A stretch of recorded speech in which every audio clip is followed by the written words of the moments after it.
Morning बच्चों। Good morning ma'am. Holi में आप क्या क्या करते हैं? मैम रंगों से खेलते हैं।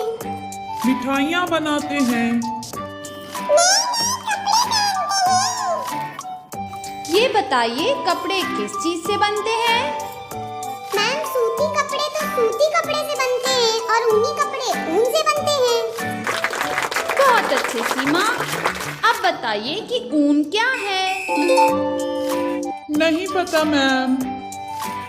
ऊन एक तरह का रेशा है। सभी तरह के वस्त्र अलग अलग तरह के रेशों से ही बनते हैं।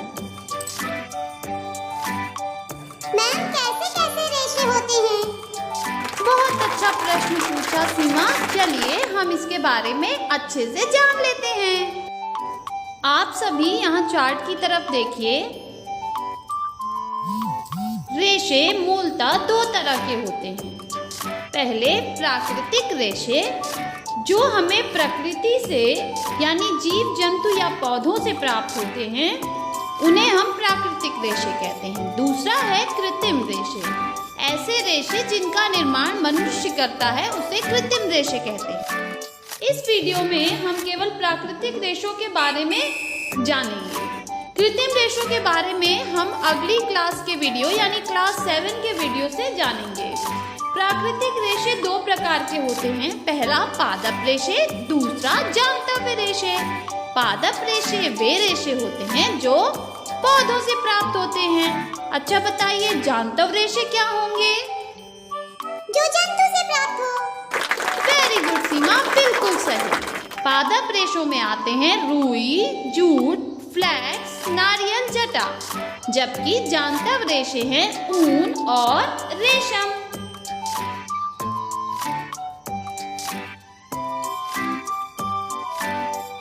मैम ये रेशे क्या होते हैं?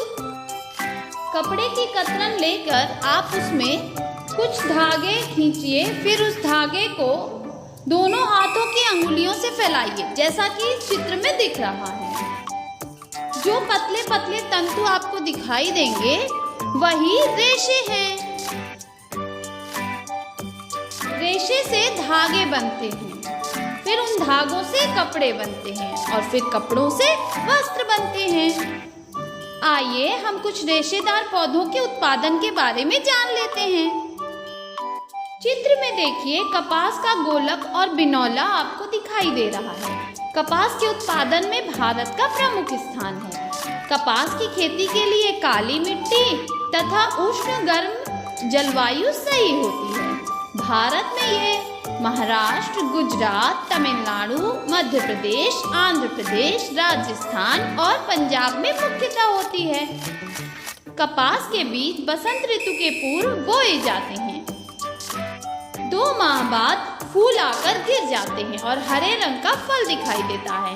फल के अंदर कपास के 3 से 4 बीज यानी बिनौले होते हैं, जो आपको चित्र में दिखाई दे रहे हैं। प्रत्येक बिनौले के सतह पर अनेकानेक सफेद रंग के रेशे होते हैं। पूरी तरह से फल पकने के बाद ये कपास गोलक बन जाते हैं। कपास के गोलकों से कपास के बीज यानी बिनौले को अलग करने की क्रिया को हम कपास का ओटना कहते हैं। इससे गद्दा, तकिया, रजाई तथा कागज बनाए जाते हैं। आइए हम अपने अगले पादप रेशे की तरफ चलते हैं। इस चित्र में आपको पटसन का पौधा दिखाई दे रहा है। इसे सनई के तने से प्राप्त किया जाता है। मुख्यतः इसकी खेती पश्चिम बंगाल, असम तथा बिहार में होती है। पटसन की खेती के लिए जलोढ़ यानी कछार की मिट्टी अच्छी होती है। इसे वर्षा ऋतु में बोते हैं। ये पौधे 8 से 10 फीट लंबे होते हैं। 3 माह बाद इसमें पीले रंग के फूल लगते हैं। इसी अवस्था में इसे काट लेते हैं और शाखाओं और पत्तियों को हटाकर तनों के बड़े बड़े बंडल बना लेते हैं और उन्हें रुके हुए जल में डुबाकर 4 से 5 दिन रखते हैं, तो ऊपर का मुलायम तना सड़कर अलग हो जाता है और अंदर के रेशे प्राप्त हो जाते हैं। यह क्रिया जल के जीवाणुओं द्वारा होती है। इस क्रिया को पटसन की रेटिंग कहते हैं। यानी पटसन के मुलायम तने को जब जीवाणु ऊपर सड़ाकर हटा देते हैं, उस क्रिया को हम पटसन की रेटिंग कहते हैं। पटसन या जूट का उपयोग रस्सी, डलिया, बोरा, टाट, पट्टी आदि बनाने में करते हैं। आइए अब हम सूती वस्त्र के बारे में जान लेते हैं। रेशों से धागा बनाने के लिए रुई के एक पुंज से रेशों को खींचकर ऐंठते हैं। ऐसा करने से रेशे आसपास आ जाते हैं। इस प्रक्रिया को हम कताई कहते हैं। कताई के लिए तकली या चरखे का प्रयोग करते हैं।